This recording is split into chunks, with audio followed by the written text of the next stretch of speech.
falado, né? Estou à frente lá do Grupo Espírita Maria de Nazaré. E é uma honra estar aqui, uma casa que eu não conhecia. Conheço outras casas aqui de Maricá, mas não conhecia aqui o irmão Zade. Bom, então a proposta de falarmos hoje é sobre a morte não é o fim. Né? Vou passar aqui, tá? Fenômeno da morte ou desencarnação. Morte, o fim da vida. Isso está lá no dicionário Mini-Ruiz. Né? Então, o entendimento que se tem no dicionário é que a morte é o fim da vida. E agora, na doutrina espírita, que também está lá no livro Problema do Ser, do Destino e da Dor, na parte 1, no capítulo 10. A morte é uma simples mudança de estado, a destruição de uma forma frágil, que já não proporciona à vida as condições necessárias ao seu funcionamento e à sua evolução. Então, prestemos bem atenção, a morte é uma simples mudança de estado. Obviamente, para nós que somos espíritas, facilita a compreensão. Agora, para quem não tem essa compreensão, para quem não tem esse entendimento, fica difícil. Então, acham que morreu, acabou. É por isso que existem tantas atrocidades. Eu vou até estender um pouquinho as pessoas que cometem suicídio. Porque para eles não existe futuro, é um nada. Então, o que eu vou fazer sofrendo aqui nesse planeta? Eu prefiro acabar com a minha vida. Porque eu não vejo, eu não tenho esperança nenhuma. Né? Quantas atrocidades a gente vê por aí? Por quê? Porque as pessoas não acreditam. Ou são ateus, né, ou ateias, ou agora tem os nulistas, né, que não acreditam em nada, não sabem de nada. Então eles acreditam que estão aqui apenas de passagem, a passeio, e cometem todas as barbaridades, todas as atrocidades, porque eles não têm uma perspectiva, não têm esperança nenhuma de um futuro. Mas nós sabemos. Então, o que acontece? A responsabilidade nossa é maior.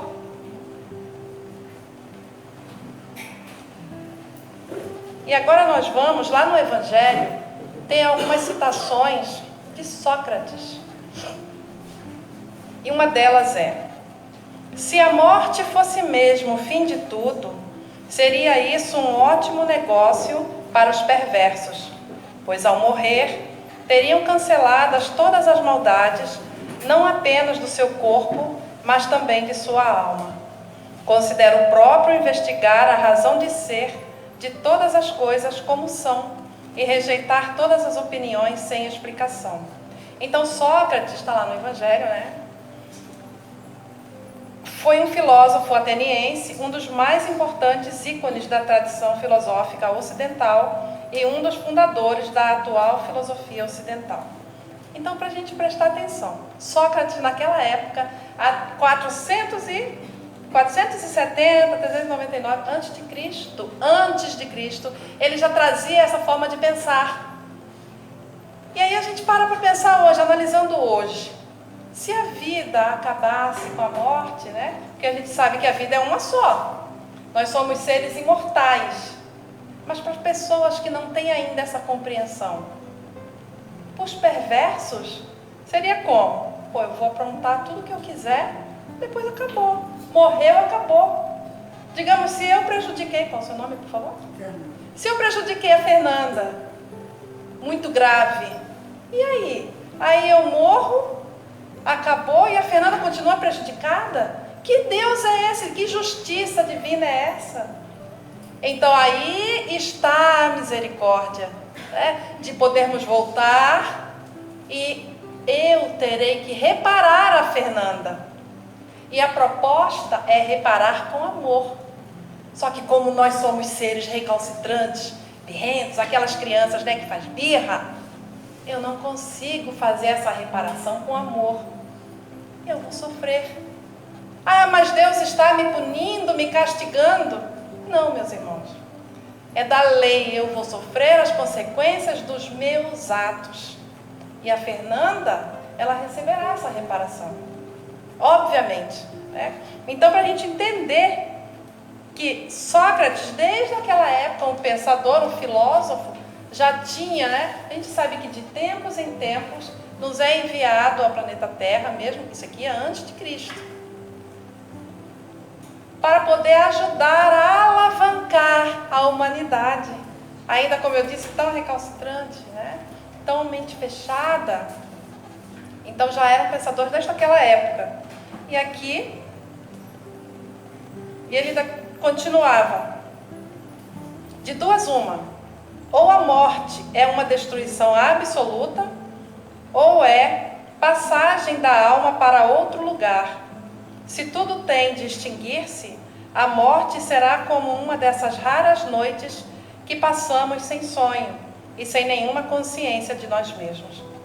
Todavia, se a morte é apenas uma mudança de morada, a passagem para o lugar onde os mortos se têm de reunir, que felicidade há de encontrarmos lá aqueles a quem conhecemos. O meu maior prazer seria examinar de perto os habitantes desta outra morada e distinguir lá, como aqui, os que são dignos dos que se julgam tais e não o são. Mas é tempo de nos separarmos, eu para morrer, vós para viverdes. Sócrates, quando ele foi preso, né, julgado, condenado, então ele diz essas palavras para os seus julgadores, antes de ser dado a ele cicuta para que ele pudesse morrer, né, por ser um ser pensante. Então Sócrates, eu trouxe até aqui no templo, Sócrates, antes dele ser preso, condenado, ele foi até o templo de Apolo, e lá ele viu uma escrita, dizendo, conhece-te a ti mesmo.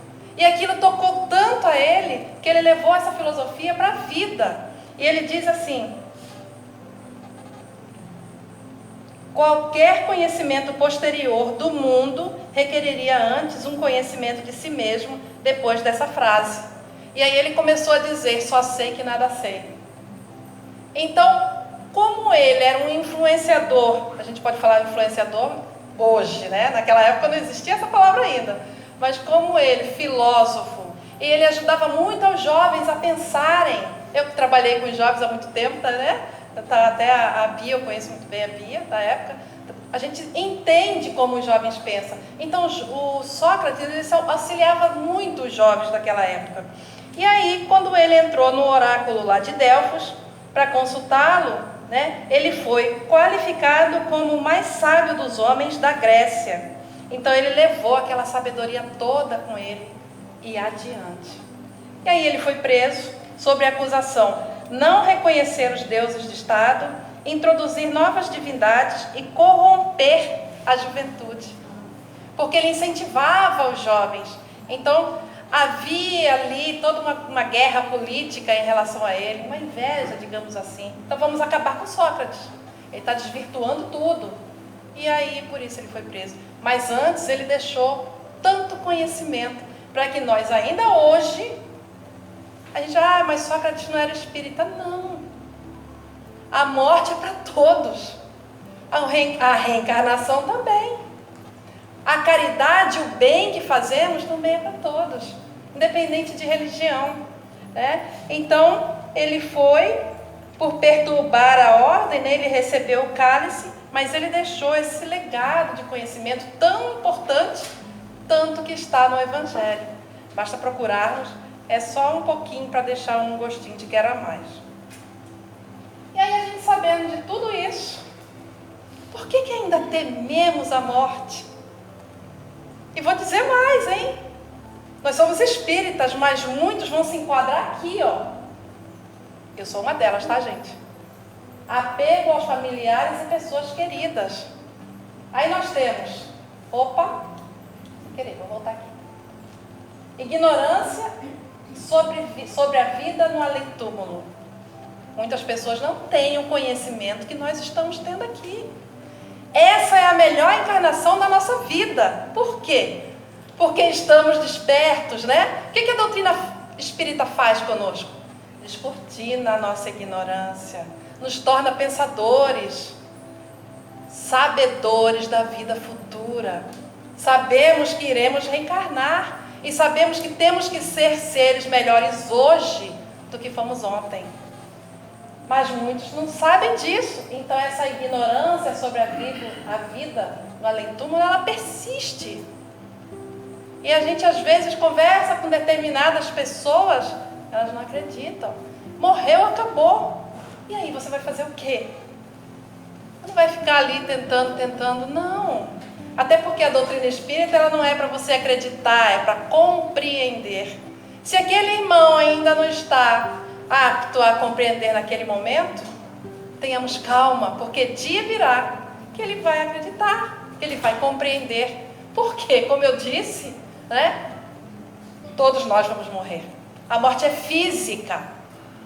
E a diferença do desencarne, né? A gente sabe que a morte é física, o desencarne não. O desencarne é o desligamento célula a célula do perispírito ao corpo físico. E aí a gente cai aqui. Apego aos bens materiais. Quantas reuniões mediúnicas a gente fala com todo respeito a espíritos que vêm por causa de joias, porque não se conformam, por causa da sua casa, do seu lar, de um objeto, de um espelho. O que é isso?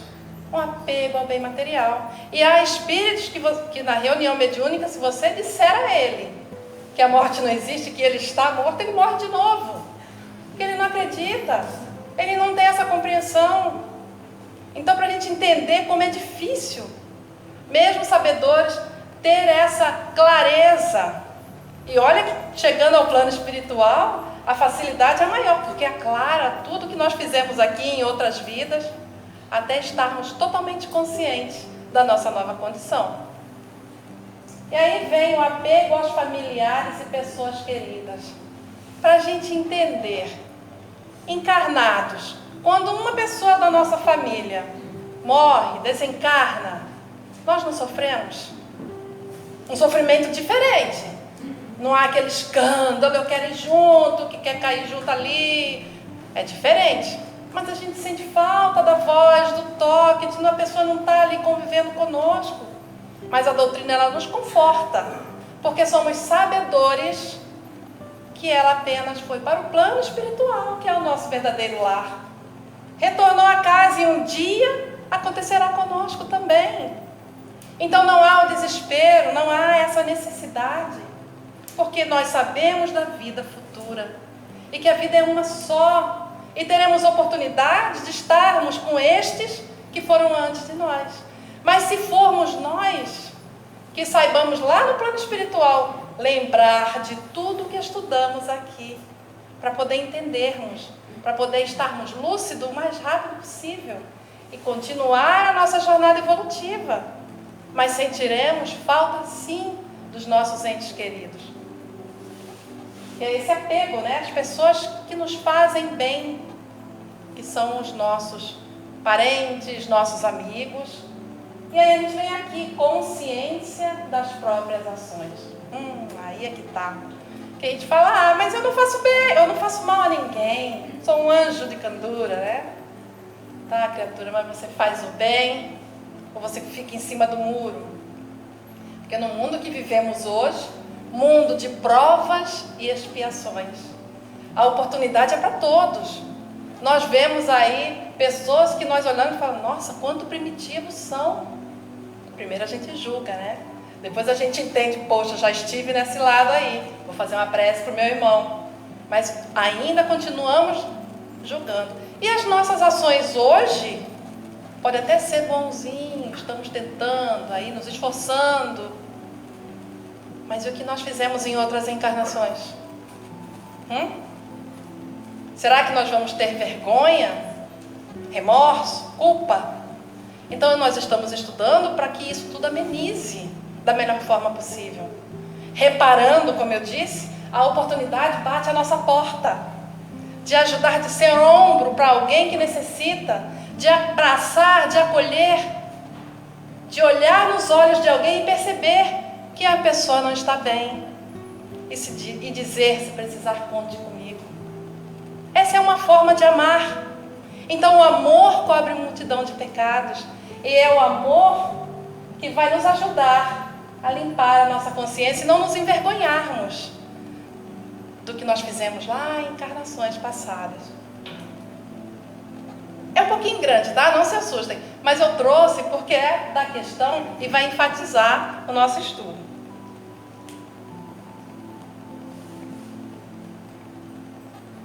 Para muitas pessoas, o temor da morte é uma causa de perplexidade. De onde lhe vem esse temor, tendo elas diante de si o futuro? Falece-lhes fundamento para semelhante temor. Mas que queres?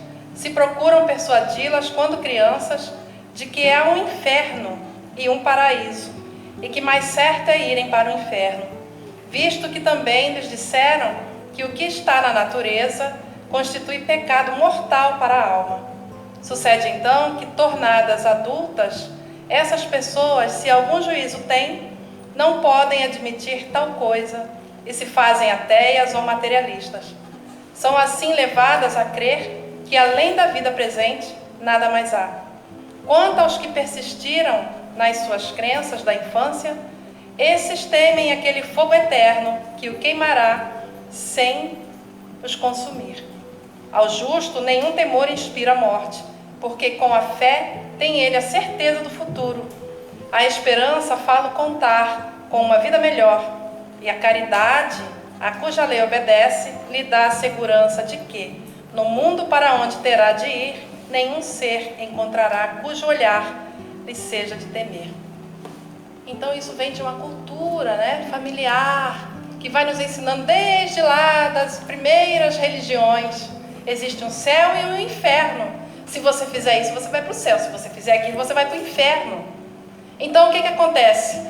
Desde sempre, a criança que vai sendo ensinada dessa forma, ela vai crescendo temendo.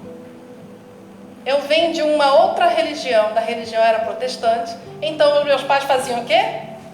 Me incutiam sempre o medo. Cuidado, se enfiar o dedo da tomada, pode ser que você vá para o inferno, não pode. Isso só é um exemplo bem simples. Então vai acontecendo, das religiões.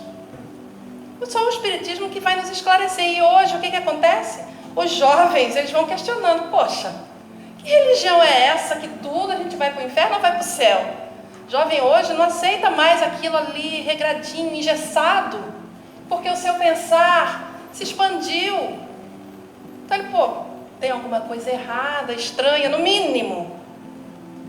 Por isso que deixam as religiões e vão cair, como dizem, como eles mesmos dizem, vão cair no mundo. Porque não há mais essa crença deles no seu jeito de pensar.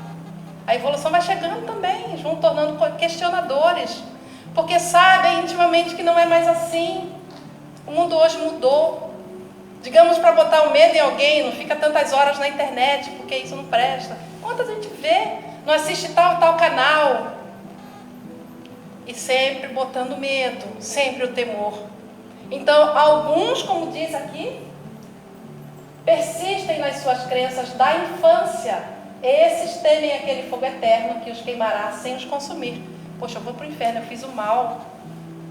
Não sabe, não compreende que deve fazer essa reparação e essa reforma íntima agora aqui, que o momento é já. Aí a gente usa ainda, no tempo de fulano, a gente deixa para outra reencarnação. Não, meus irmãos, o tempo é agora. A consciência grita, vamos fazer essa mudança agora. Vamos saber orientar as nossas crianças o correto. Não pode enfiar o dedo da tomada por causa disso, disso. Sem impor medo, sem dizer é isso, aquilo. Então, nós também somos os responsáveis. E a mudança começa conosco, para poder educarmos corretamente os nossos. Aí Kardec vem dizer: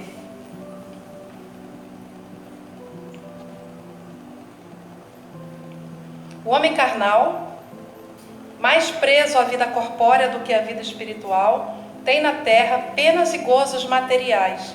Sua felicidade consiste na satisfação fugaz de todos os seus desejos. Sua alma, constantemente preocupada e angustiada pelas vicissitudes da vida, se conserva numa ansiedade e numa tortura perpétua. A morte o assusta, porque ele duvida do futuro. e porque além de deixar no mundo todas as suas afeições e esperanças,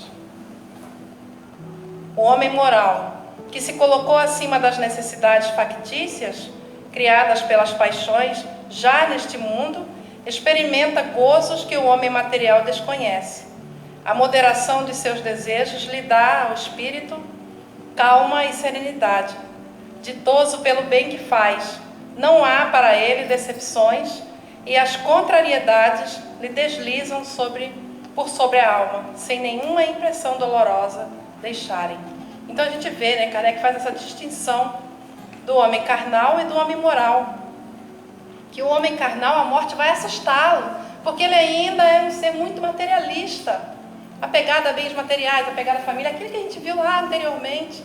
E o homem moral não, ele já conseguiu, ele é um ditoso, porque ele já conseguiu entender, compreender que a passagem é algo natural da vida, que é uma só, e a ida para o plano espiritual, que é o nosso verdadeiro lar, né?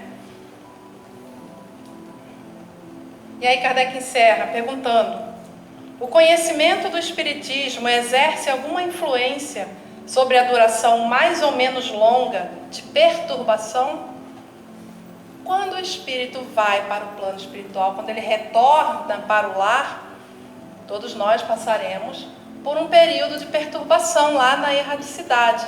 Então Kardec ele pergunta, né, se o conhecimento do Espiritismo ameniza um pouco, influencia sobre essa duração que estivermos lá. Aí os espíritos respondem: influência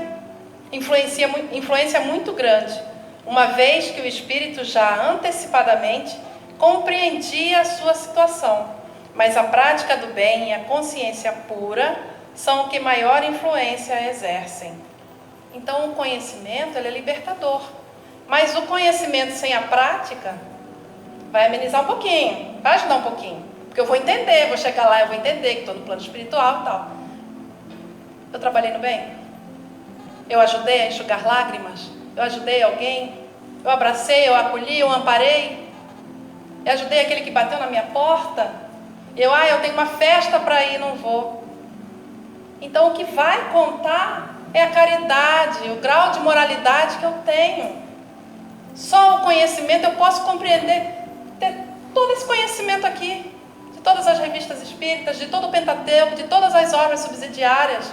Se eu não tiver a prática, que é o que os livros nos ensinam, não vai resolver muito no meu caso não, meus irmãos.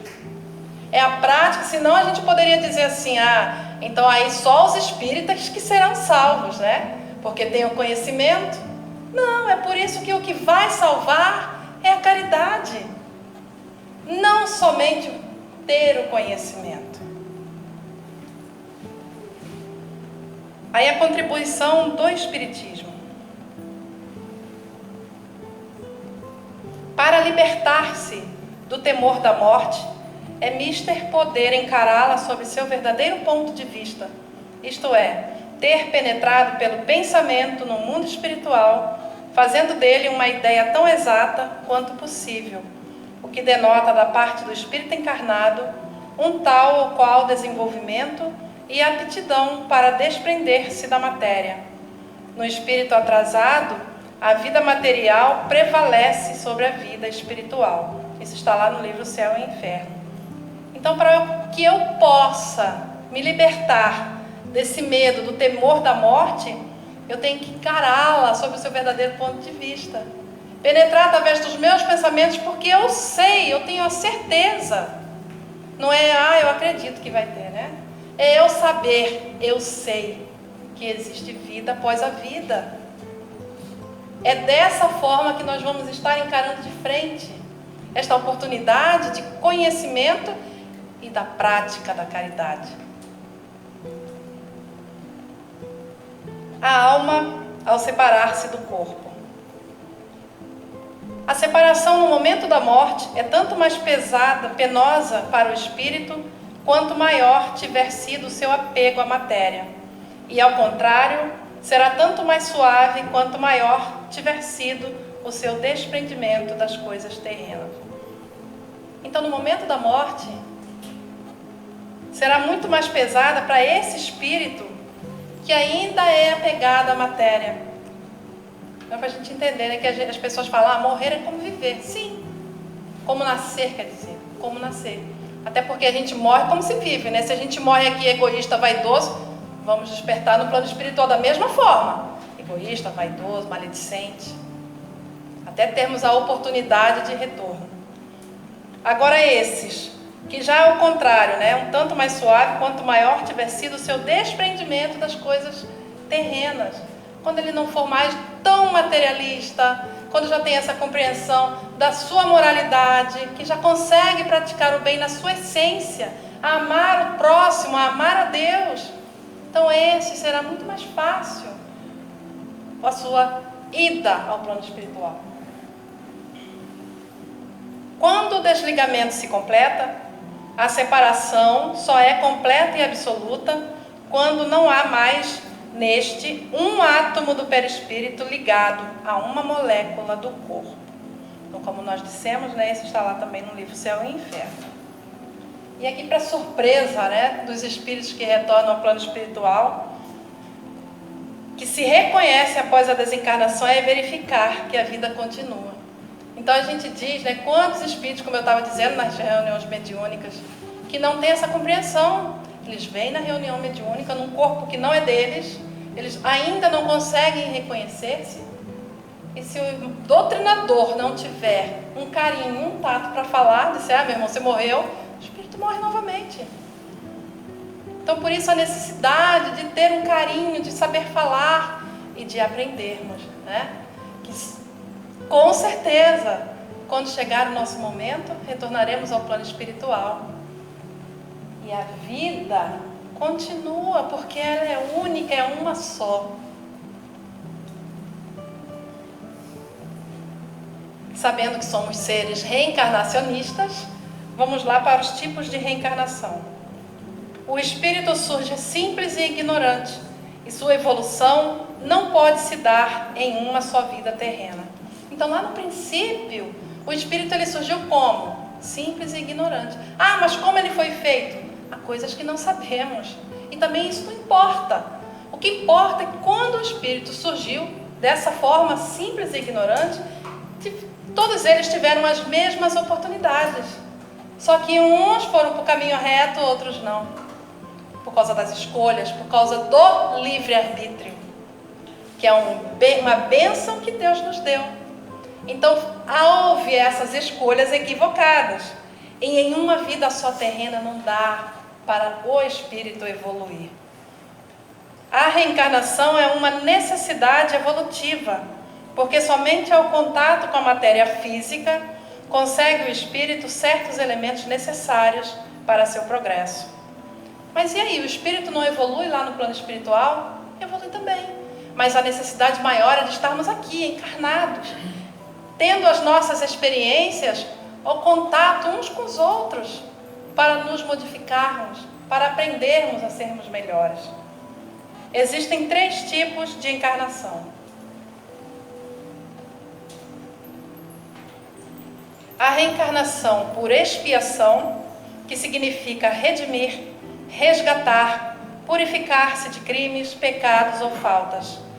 A expiação consiste nos sofrimentos físicos e morais que são consequentes a uma falta, seja na vida atual, seja na vida espiritual, após a morte, na erraticidade, ou ainda em nova existência corporal.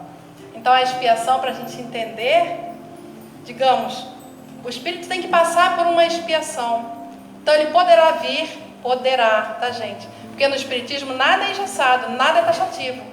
Ele poderá vir com uma deficiência grave, física, mental, não sabemos. Aquele espírito ele vai passar por uma expiação para se redimir de crimes cometidos em vida passada. E aí nós temos a provação, reencarnação de prova, para a gente saber, entender a diferença. Cada nova existência, uma prova para o espírito. São frequentemente provas escolhidas pelo espírito para a sua purificação e adiantamento. Assim, a expiação serve de prova, mas nem sempre a prova é uma expiação. Através do esforço próprio, das lutas e do sacrifício, ele vai burilando a sua personalidade, desenvolvendo a sua inteligência e se iluminando espiritualmente. A prova é a luta que ensina ao discípulo rebelde e preguiçoso a estrada do trabalho e da edificação espiritual. A diferença da expiação para a prova. Agora na prova, vamos supor, nós temos 4 crianças. As 4 crianças saudáveis, de repente a gente deixa elas pularem no colchão. Um exemplo bem esdrúxulo aqui, tá, gente? 3 crianças vão pular, não vai acontecer nada. Mas a 4ª criança, ela vai pular e cair. No que ela cai em cima do colchão, mexe com alguma coisa na sua coluna, de alguma vértebra ali, aí corre com aquela criança para o hospital, deu algum problema, aquela criança fica na cadeira de rodas. Então, para a gente entender, será uma aprovação para aquele espírito, será uma aprovação para os pais, para os parentes. A diferença é que, na expiação, o espírito já nasce com o problema, e na aprovação não, vai acontecer. Então, para que o espírito tenha resignação, tenha coragem, tenha forças para enfrentar. Eu tenho exemplos, eu sou do Pantanal, sou pantaneira. Na época que eu ainda estava morando lá, tinha uma amiga, não era bem uma amiga, era uma conhecida de trabalho.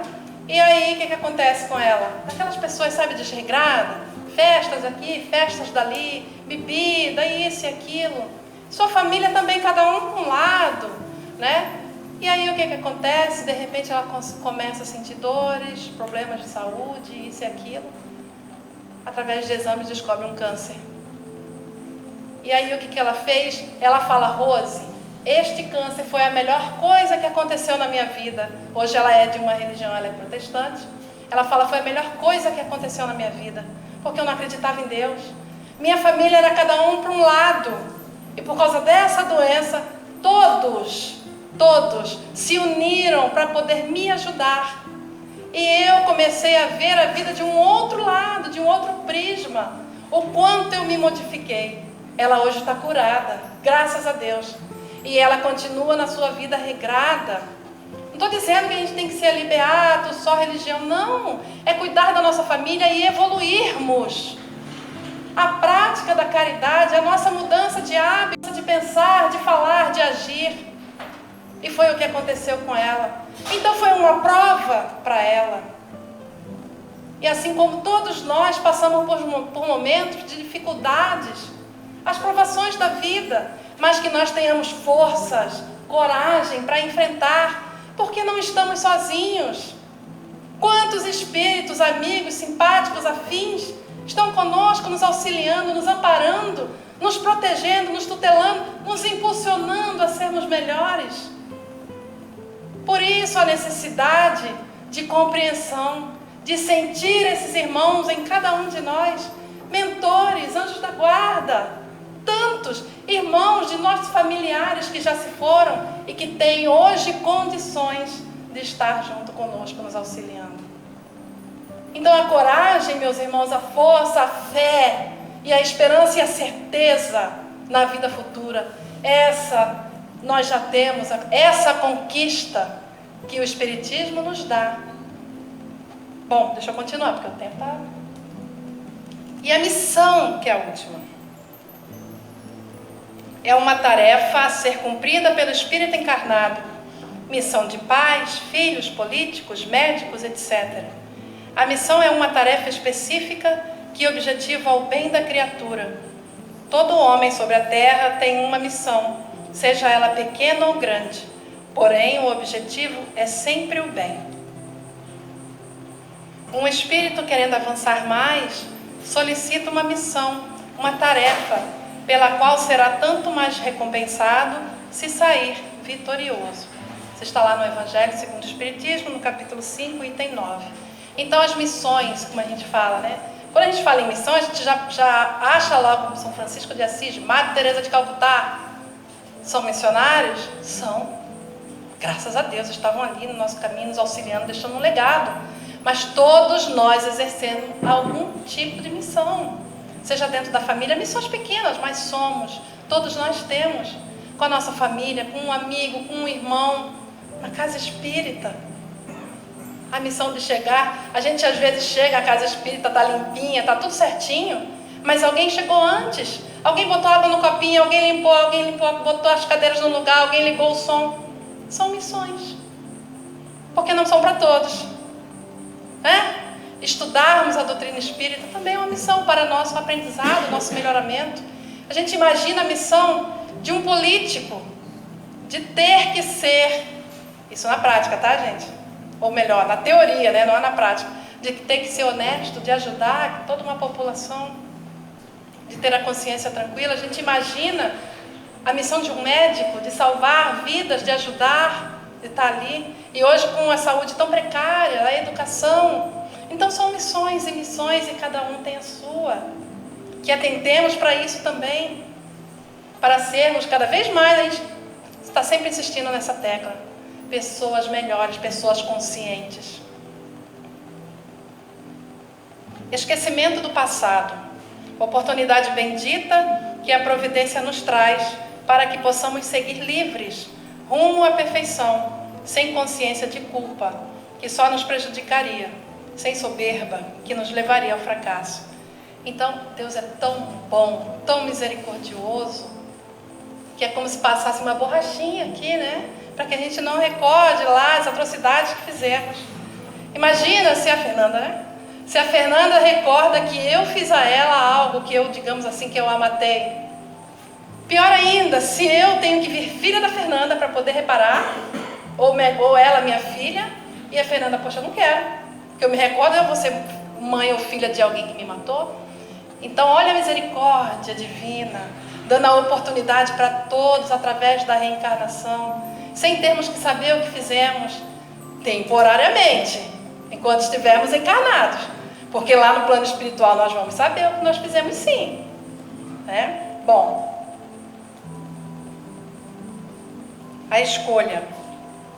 A escolha da reencarnação se faz de duas maneiras, inconsciente e consciente. Inconsciente é obrigatória. O espírito não tem escolha, é aquela que colhe o espírito sem prévia concordância dele e até sem seu conhecimento. São as reencarnações compulsórias.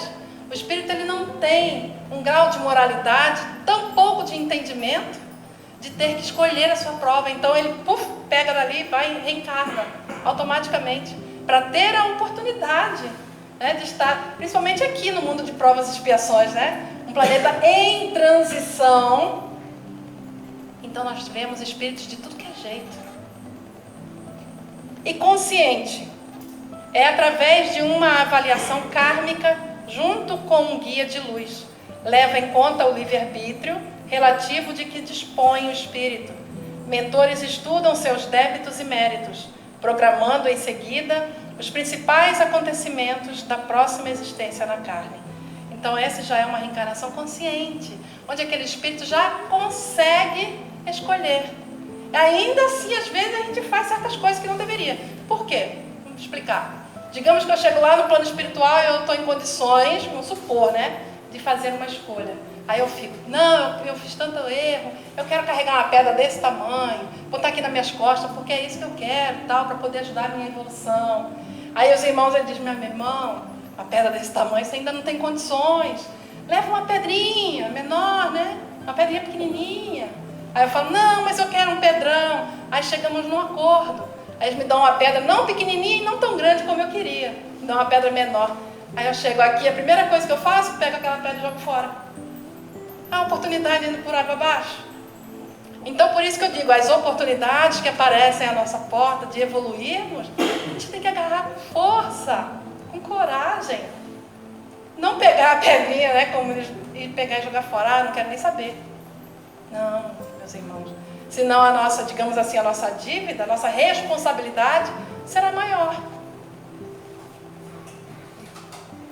Mecanismos da reencarnação.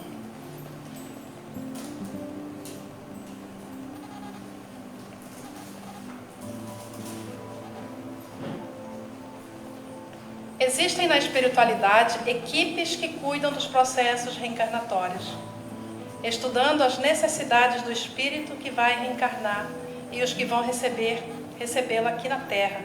Às vezes leva-se muitos anos nessa preparação. E a justiça da reencarnação se baseia nos princípios da misericórdia e da justiça de Deus. A reencarnação nos dá o meio de resgatarmos os nossos erros através de novas provas. Nós, seres criados por Deus, muitas vezes transgredimos suas leis e por isso mesmo somos forçados a sofrer as consequências. A razão assim nos diz, e é o que os Espíritos nos ensinam. Allan Kardec, na página 171. Bom, tanto nos mecanismos, né, que há os Espíritos construtores, responsáveis pelos irmãos. Se a gente lê o livro Missionários da Luz, inclusive, estava até passando aqui, né, os trechinhos, a reencarnação de Segismundo. Depois, quem se interessar, ou se tem alguém que já conhece, ótimo. Quem não conhece esse livro, leiam, por favor. A gente não vai detalhar porque o tempo está bem escasso ali, né? Então leiam para poder entender um pouco melhor como é tão detalhado. E como a gente fala, é simples, é só chegar... Não é assim, não.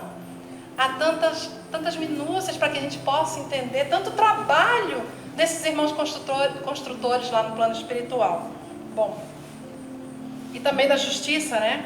Que nós somos seres criados por Deus e nós transgredimos as leis. Então, onde estão as leis divinas? Na nossa consciência. E nós sabemos que nós só somos infelizes quando delas nos afastamos. Então, que a gente se aproxime dessas leis. Vamos aproveitar a oportunidade, o momento que aqui estamos. Limites da reencarnação.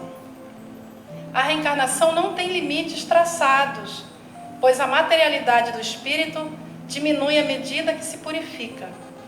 Mesmo para os puros, há trabalho a realizar, pois podem vir em missões para ajudar outros a progredirem. Allan Kardec, capítulo 4, página 66-67. Então não há, a gente fala assim, quantas vezes o espírito tem que reencarnar para se purificar? Quantas vezes forem necessárias. Não há um limite traçado, nada é engessado, de falar, são 5 vezes. Quem disse que 5 vezes, eu, por exemplo, quem disse que em 5 reencarnações eu vou já estar nessa condição de espírito puro? Haha. Então, quantas vezes forem necessárias, o espírito virá. Tendo essa oportunidade bendita, que saibamos ser gratos por mais essa oportunidade, né? Até mesmo, ele diz, até mesmo os espíritos puros, há trabalhos, há missões. Que dirá nós, que precisamos tanto ainda da reencarnação, de nos modificarmos. O espírita ante a morte. Eis aí porque os espíritas encaram a morte calmamente e se revestem de serenidade dos últimos momentos sobre a terra. Já não é só a esperança, mas a certeza que os conforta. Sabem que a vida futura é a continuação da vida terrena, em melhores condições, e aguardam-na com a mesma confiança com que aguardariam o despontar do sol após uma noite de tempestade. Também está lá no livro Céu e Inferno. Como eu disse anteriormente, né, há velórios, nós pelo menos lá em Itaboraí, quando algum dos irmãos conhecidos, que nós vamos ao velório, quando é um velório espírita, que a gente pode dizer assim, né, de irmãos conhecidos, o que acontece? A gente vai com violão, a gente canta, a gente está ali fazendo uma homenagem àquele espírito, que via de regra, os espíritos estão ali naquele momento. Muitos sem entender, sem perceber o que está acontecendo, mas alguns em condições, eles sabem o que está se passando, né? Então a gente é uma forma de homenagear pela última vez aquele irmão, e depois continua nas nossas orações, nos nossos pensamentos, diferente de outros tipos de velórios que há o desespero. Por quê? Porque nós espíritas sabemos, temos a certeza, a convicção de que foi apenas uma passagem, de que a dor momentânea vai passar e que a vida ela continua plena no outro lado da vida.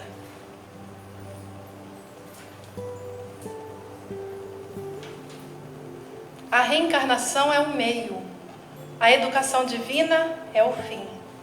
Temos necessidade da luta que corrige, renova, restaura e aperfeiçoa André Luiz. Nós já sabemos, né? Que a morte não é o fim e que a reencarnação é apenas o meio para que nós possamos ser gratos e aproveitar no máximo que nós pudermos, na prática do bem, na compreensão de que a vida continua. E que se algum ente querido, eu tenho meu pai que já desencarnou há muitos anos, não tem um só dia que eu não me recordo dele, com amor, com sorriso, porque eu sei que um dia nós vamos nos reencontrar. E assim é para todos nós, essa certeza no porvir, no futuro. E aqui, meus irmãos, encerrando, nós temos a bibliografia, né, que nós tiramos do livro Problema do Ser, do Destino e da Dor, de Leon Denis, do Evangelho segundo o Espiritismo, Quem Tem Medo da Morte, de Richard Simonetti, o Livro dos Espíritos e o livro Céu e Inferno. A todos vocês uma boa noite. Ainda dá tempo da música? Não dá não, tá? Então nós vamos tentar, tá, gente? Fechando a nossa palestra com a música Aos Pés do Monte, que eu acho linda. E, por favor, me ajudem, aos que sabem, tá?